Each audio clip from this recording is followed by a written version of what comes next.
Hey guys, and welcome to the episode of Movie Curses. And this is the one I was waiting to tell you about when I got into double digits. I don't think I was getting into double digits for the movie curses before the fact that there wasn't that many movies that I could find curses for. And yeah, it looks like I'm scraping the barrel of finding a movie with curses, but there's plenty more, that I'll probably find. But also the fact that, there are movies that are coming out, and, that haven't been made yet that, haven't reported about any kind of mishappenings or any kind of sad details that might have happened. But let me get into it. Atuk. Yeah. You heard me right, Atuk. That is a movie that was pretty much never made. You're like, why are you doing a movie curse on a movie that was never made? Let me get into it. You'll see why I'm talking about this movie that never got made and nobody's ever heard of. So let's start off with this. So basically, Atuk is a fish out of water story about an Eskimo who comes to New York. Yeah, it's a comedy too. So never made because Hollywood didn't know a good story when they see it, or because it was cursed. I don't know. After I finish reading, telling you why. Telling you all these things. You let me know if it was cursed or if it's just misfortunate events that just happened. First up, John Belushi. Yes, John Belushi. You might remember him from the Blues Brothers and Saturday Night Live. This guy was a comedic genius of his time, and he was part of a great, cast of people that were on Saturday Night Live. He was one of the members of the SNL team, the original SNL team. And John Belushi was the star in the movie. Then he died.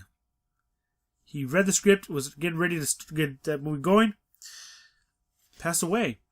We all know why he passed away. I'm not going to get to the reasons because some of these guys, how they passed away was pretty sad. And you know what? Out of respect for these guys and who they are, I just kind of I'm going to leave that alone. Let you guys look it up yourselves. I just feel that some of these actors who passed away, it was just, how they died was sad, and we lost some of these great comedic actors of their times too early, and it just sucked. It really sucked. So we're going to move on into the next person who took his place, Sam Kinison. He was next on the list of people who was supposed to take this role. Now, he was there. He got a step further than John Belushi. He goes into it, and as soon as he finishes reading the script and gets everything, as soon as the production is starting, he demanded rewrites, and he also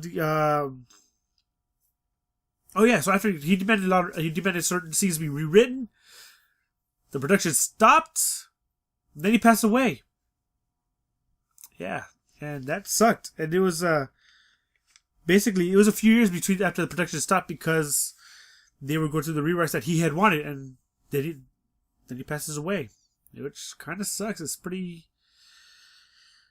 It's sad. It's just really sad. Then, after he passes away, John Candy was given the role. He landed the role. He looked at the script, took a look at it, and later on he passes away. This was in 1994, folks. Passed away. Another guy. I love John Candy in the movies that he's been in. He got Uncle Buck, one of my favorites. He was also in Home Alone. You might remember him. From there. He was the Polka King. Polka, polka, polka.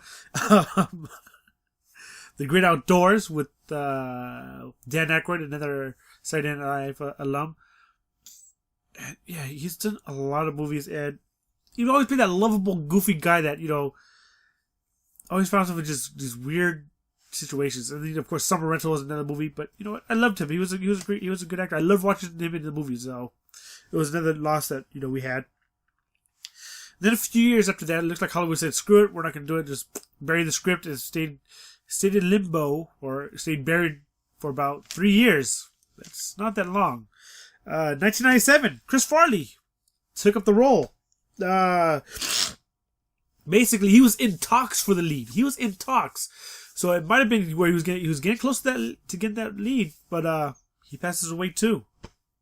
That's pretty sad. A lot of these guys who pass away were up for this role, and all the chubby comedian actors were all up for this role, and they all passed away. Let's hope they don't go after who else is another chubby guy that's funny.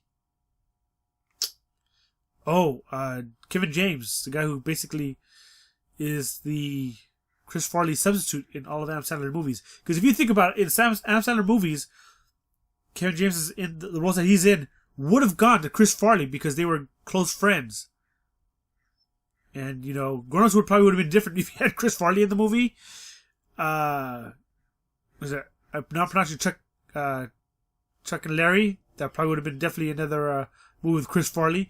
So a lot of these movies where you see Kevin James in that were with Adam Sandler Productions would have gone to Chris Farley because they were best friends. But no, you know, hey, life gives us those weird and awfully messed up things that happen to us. But if you believe that that's an actual curse and that, you know, they should just not make this movie at all, leave a comment below. Let me know what you believe. Let me know if you've seen any of my curses series. Let me know what you guys think so far of this series of curses and which ones you've liked. So if you have not seen any of them, please go back to my movie curses. I've gotten up to 11. This is the 11th episode of Movie Curses. I'm Grim Reaper. Subscribe if you have not subscribed. Hit that like button. Hit that dislike button. Leave a comment below. Follow me on Facebook, Twitter. I'll be seeing you guys around next time. Bye.